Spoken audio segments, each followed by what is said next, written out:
오늘부터는 단단한 곳에 박힌 못이라는 제목으로 설교했던 찰스 스펄전 목사님의 설교를 통해서 이사야 22장 23절로 25절의 말씀을 묵상하겠습니다. 오늘은 이 설교 가운데 첫 번째 요점인 예수 그리스도를 위해 다른 누군가가 쫓겨나야 한다라는 내용을 읽겠습니다. 먼저 본문의 말씀을 읽겠습니다.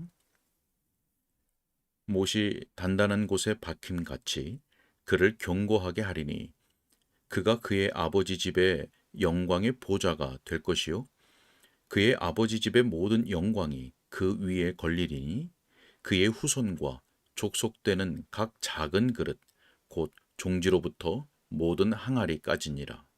만군의 여호와께서 이르시되 그 날에는 단단한 곳에 박혔던 못이 사그리니 그의 못이 부러져 떨어지므로 그 위에 걸린 물건이 부서지리라 하셨다 하라. 나 여호와의 말이니라. 아멘. 설교 내용을 읽도록 하겠습니다. 자, 우리는 이 본문의 배경이 되는 사건을 읽었습니다. 서기관이었던 셈나가 교만하고 허영심이 강하여져서 쫓겨나게 되었습니다. 그의 지위는 그보다 더 나은 사람이 차지할 것이고 하나님은 그에게 은총을 굳게 약속하셨습니다. 셈나가 쫓겨나게 되었을 때 그것은 마치 외견상 잘 박힌 못이 뽑히는 것 같았고 그로 인해 그 못에 매달려 있던 모든 것이 떨어져 내린 것 같았습니다. 셈나의 가족도 그의 죄로 인해 고통을 겪었습니다. 그런 일은 오늘날에도 마찬가지입니다. 악에 빠진 사람들이 이 문제를 숙고하면 좋을 것입니다. 고통받는 것은 그들만이 아닙니다. 인간 사회의 질서와 체제와 공익이 모두 피해를 입습니다. 남편이 죄를 지으면 가정 전체가 많은 고통을 겪습니다. 종종 아내와 자녀들이 그들 자신의 잘못이 아닌 가장의 잘못 때문에 쓴 잔을 마셔야 했고 그로 인해 몸부림쳐야 했습니다. 오늘 밤 이 예배당에 들어온 사람 중에 혹 옳지 않은 일에 손댈 것을 곰곰이 생각하는 사람이 있습니까?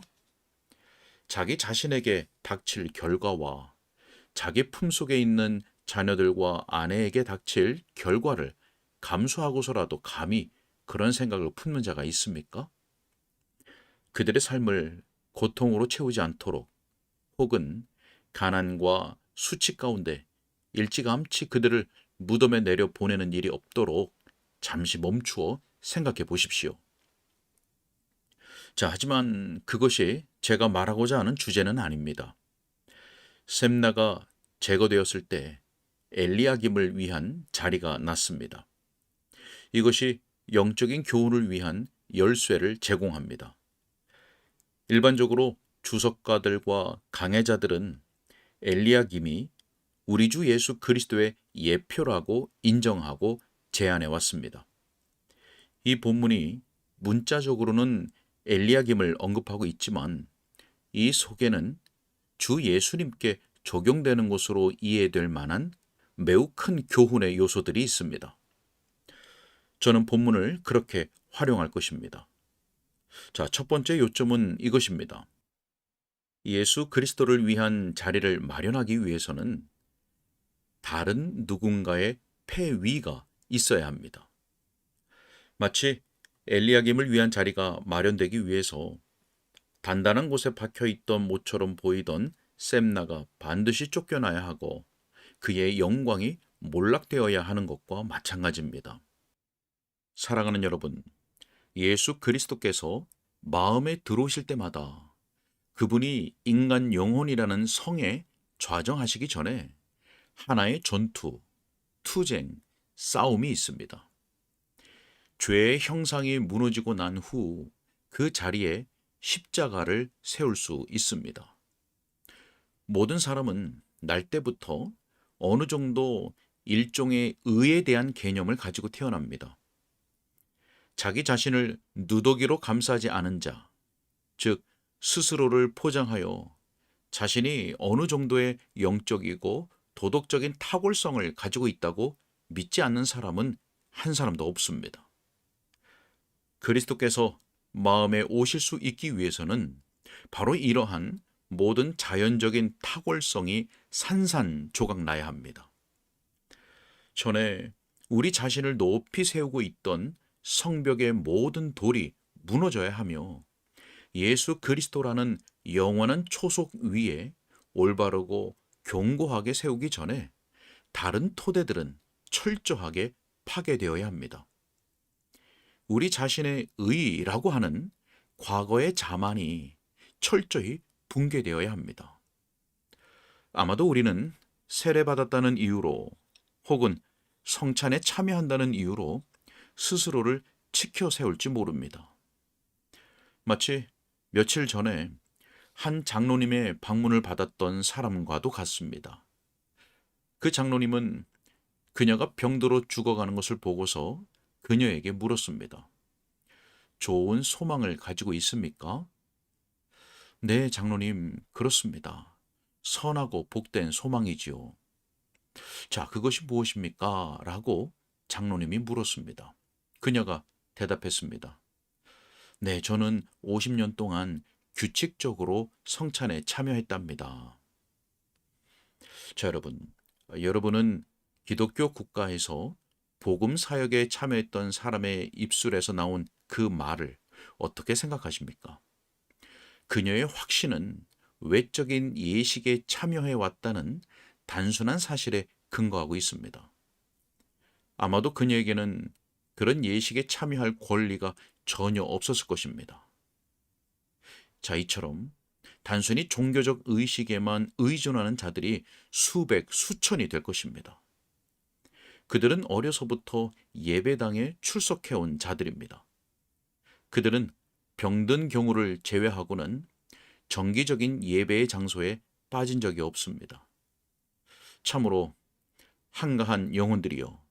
그런 것은 공기 주머니와도 같습니다. 그들은 그것을 의지하여 영원히 헤엄을 칠 수 있기를 바라지만 그런 것들은 틀림없이 터질 것이며 영원히 못 쓰게 될 것입니다.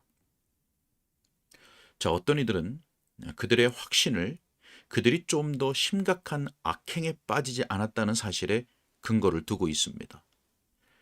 또 다른 이들은 상업적인 거래에서 양심적이고 정직했다는 것에 확신에 근거를 둡니다.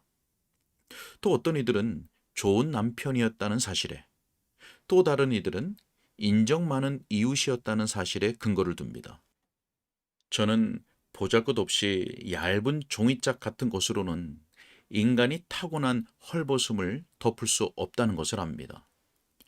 그 누더기 같은 천은 한 올도 남김없이 모두 풀어 헤쳐질 것입니다.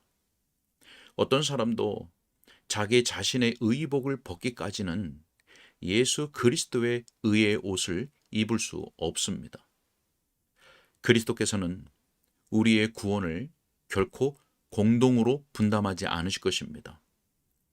하나님이 하늘을 분담하여 지으시지 않으셨으며 어떤 다른 영이 창조의 거대한 일을 마무리하게 두지 않으셨습니다. 하물며 그분이 우리의 구원에 관한 일을 다른 이와 분담하시겠습니까? 그분은 홀로 창조주이신 것처럼 홀로 구세주이심에 틀림없습니다. 예수님은 그분의 고난의 포도주 틀에 홀로 서 계셨습니다. 어떤 사람도 그분과 함께 그곳에 있지 않았습니다. 어떤 천사도 그분의 전능의 사역에서 그분을 도울 수 없었습니다. 그 싸움에서 그분이 홀로 나섰고 홀로 이기셨으며 홀로 승리자가 되셨습니다. 그러므로 당신은 그분에 의해서만 구원받아야 합니다. 그분에게만 전적으로 의지해야 하며 당신 자신의 의의는 찢기와 배설물에 지나지 않는다고 간주해야 합니다. 그렇지 않고서는 당신은 결코 구원받을 수 없습니다. 셈나는 무너져야 합니다. 그렇지 않고서는 엘리야김이 서지 못합니다. 자아는 붕괴되어야 합니다. 그렇지 않으면 결코 그리스도와 함께 서지 못합니다. 자기 의의는 예수님의 의의를 위하여 그 자리를 비켜주어야 합니다. 그렇지 않으면 예수님의 의의는 결코 우리의 의의가 될 수 없습니다.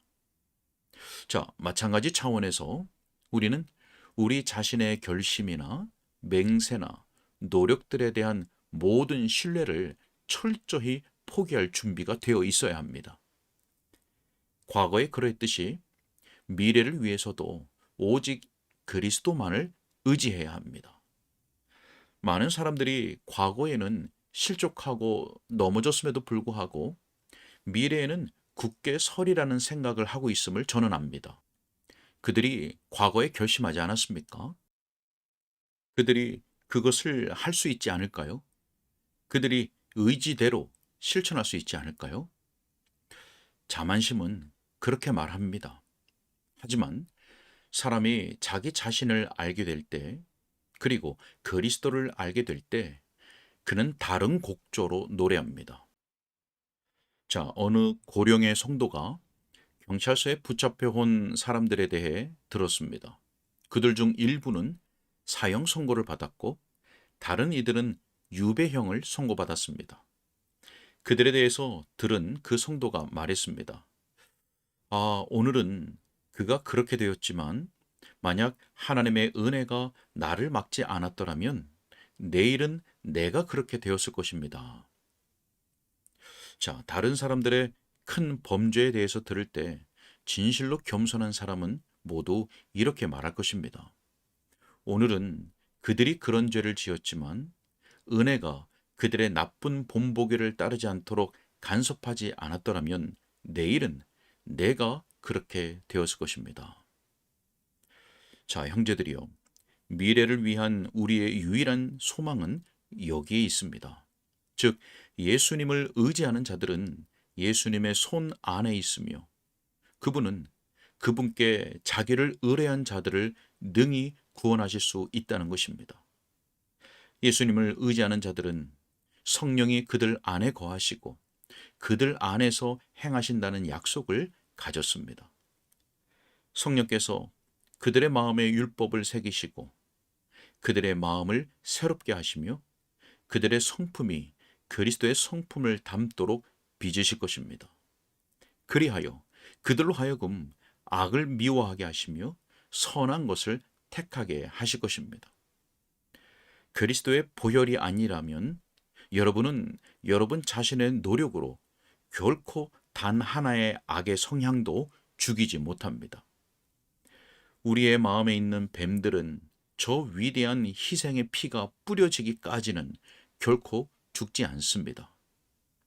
예수님이 오시어 우리 마음을 채우실 때 그때에야 비로소 악은 그분의 발 아래에서 짓밟혀 죽으며 그리스도가 우리 안에 영광의 소망으로 온전히 형성되는 것입니다. 여러분, 지난 시절을 자랑하는 것과 자기 속에서 미래의 소망을 찾는 것, 사람이 이 두 가지를 포기하기란 어렵습니다. 가난뱅이가 되어 자비의 문을 두드려 적선을 구하기란 어렵지만 오직 우리는 가난뱅이들로만 올 수 있습니다. 저는 오직 외적으로 큰 죄인들을 향해서만 이런 말을 하는 것이 아닙니다. 저는 많은 면에서 선하고 뛰어나며 도덕적인 남녀들을 향해서도 말하는 것입니다. 여러분은 불쌍한 세리처럼 하나님이여 불쌍히 여기소서 나는 죄인이로소이다 라고 하며 나와야 합니다. 이것이 하나님의 조건입니다. 그분은 다른 것으로는 여러분을 받지 않으십니다. 교만하여 그 조건을 차버리지 말고 영원한 사랑의 명령에 복종하십시오. 여러분의 허영심과 자기 견해가 낮아져야만 예수 그리스도께서 여러분에게 가장 소중한 존재가 되십니다. 자, 이 요점을 끝내기 전에 이 말을 덧붙이고자 합니다. 즉, 이런 일은 우리가 예수 그리스도께 나아오기 전에 행해져야 하고 또한 우리가 일생 부단히 깨어서 유지해야 하는 일입니다. 인간의 본성이란 이 땅에 사는 동안에는 우리 자신에게서 의지할 무엇을 찾고자 하기 때문입니다. 우리가 이 점을 확실히 알지 않고는 여호와의 얼굴 빛으로 만족하지 못합니다. 잠시 동안 우리에게 주어진 은혜의 싹이 트고 꽃이 핀다면 우리는 곧 우리 자신의 선함을 상상하고서 자만심에 빠지기 시작합니다. 우리의 탁월성이란 모두 빌려온 것임에도 우리는 그것을 자랑하기 시작하고 우리의 모든 구원과 안전이 그분 안에 있다는 것을 잊어버립니다. 이러한 깨어짐은 유지되어야 합니다. 육은 성령을 거스르기 때문입니다. 우리가 교만하여 스스로 자랑할 수 있는 무언가를 세운다면 주께서는 무서운 폭풍을 보내어 그 담을 무너지게 하시며 그리하여 우리의 삶의 경험에서 예수 그리스도만이 높임을 받게 하십니다. 자, 첫 번째 요점에 대해서는 이 정도로 다루겠습니다. 우리가 매달려 있을 수 있는 다른 못이 박히기 위해서는 이전의 못이 뽑히고 내던져져야 합니다. 아멘. 오늘은 여기까지입니다.